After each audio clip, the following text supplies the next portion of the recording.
Hi! Welcome to స్పందన Kushal vlogs. మీరిప్పుడు చూస్తుంది అయోధ్యలోని దశరథ్ మహల్. అంటే ఇది రాముడి వాళ్ళ నాన్న దశరథుడి ప్యాలెస్. ఇది రామ్ జన్మభూమి పక్కనే ఉంది వాకబుల్ డిస్టెన్స్‌లో.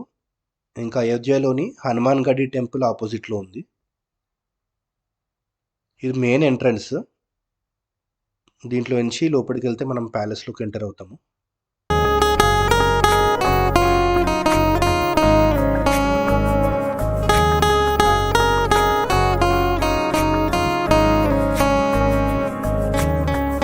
ఈ మెయిన్ ఎంట్రన్స్ నుంచి లోపలికి రాగానే ఇక్కడ ఖాళీ స్పేస్ లాగా ఉంది కూర్చోవడానికి.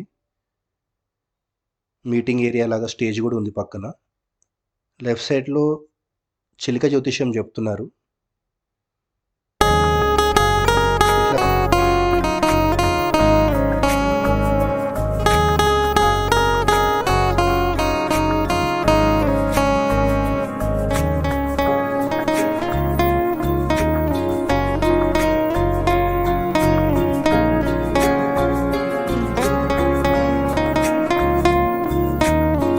ఇప్పుడు మనము నెక్స్ట్ సెకండ్ ఎంట్రన్స్‌లోకి ఎంటర్ అవుతున్నాము.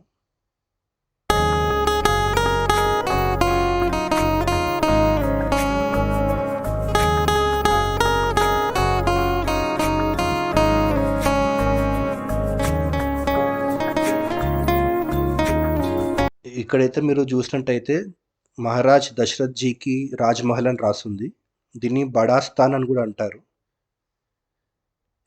ఈ బిల్డింగ్ కొంచెం హైట్‌లో పెద్దగా ఉంటుంది. అయోధ్యలోని మిగతా స్ట్రక్చర్స్‌తో కంపేర్ చేస్తే.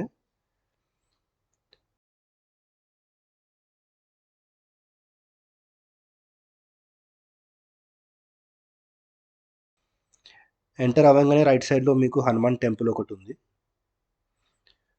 ఇక్కడ మనం చెప్పులు ఇప్పేసేయాలి. చెప్పులు ఇప్పేసి లోపలికెళ్ళాల్సి ఉంటుంది కాళ్ళు కడుక్కొని.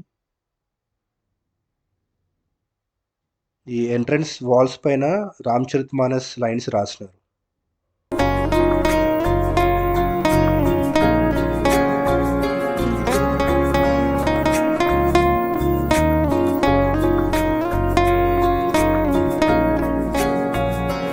లోపలికెళ్ళి చూద్దాము. ఇక్కడ దశరథుని విగ్రహం ఏమి ఉండదు. రాముడి అన్నదమ్ములు, సీత విగ్రహాలుంటాయి. దగ్గర నుంచి చూపిస్తాను.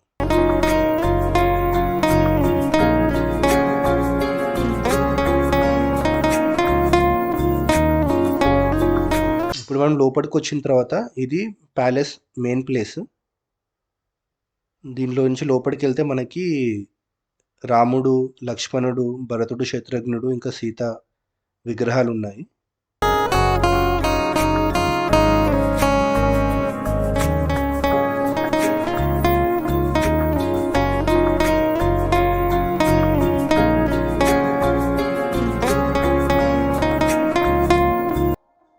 రాముడు తన చిన్నతనమంతా అన్నదమ్ములతోని ఇక్కడే గడిపినట్టు చెప్తారు.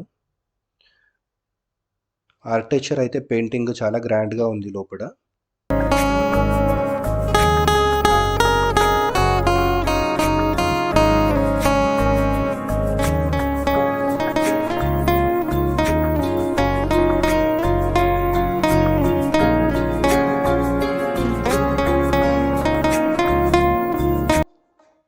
లోపల మనకి దశరథుడి విగ్రహం ఏమీ లేదు. రాముడు, లక్ష్మణుడు, భరతుడు, శత్రుఘ్నుడు విగ్రహాలు ఇంకా సీత విగ్రహం ఉంది. దగ్గర నుంచి చూపిస్తాను.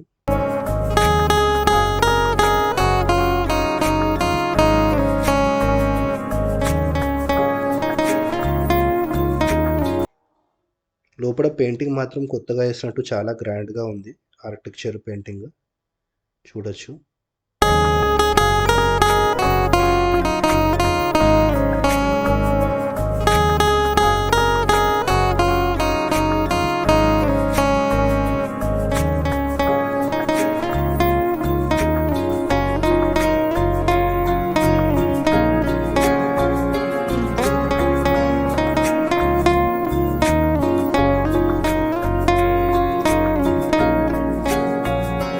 సో, మీకు స్ట్రెయిట్‌గా కనిపించేది రాముడి అన్నదమ్ముల నలుగురి విగ్రహాలు.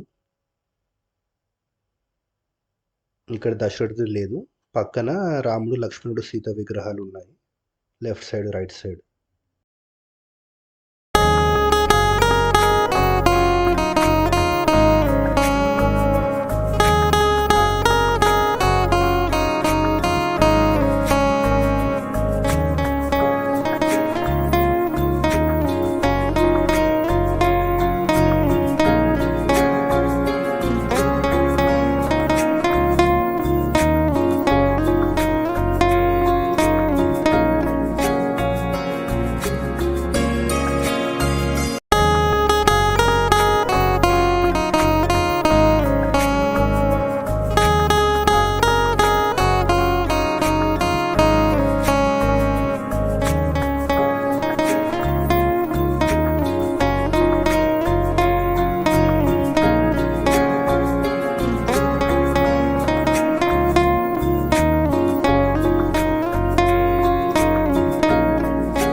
దశరథ్ మహల్‌లో ఈ ఒక్క ఫోటోలోనే మనకి దశరథుడు కనిపిస్తాడు.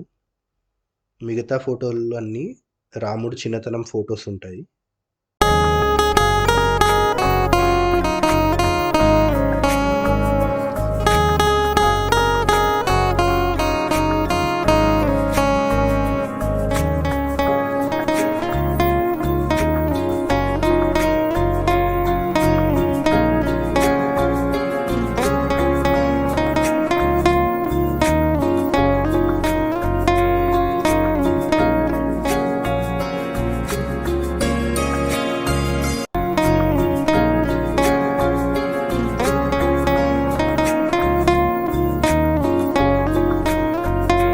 గోడ పైన చూడొచ్చు. రాముడు చిన్నగా ఉన్నప్పుడు ఉన్న ఫోటోస్ ఉన్నాయి.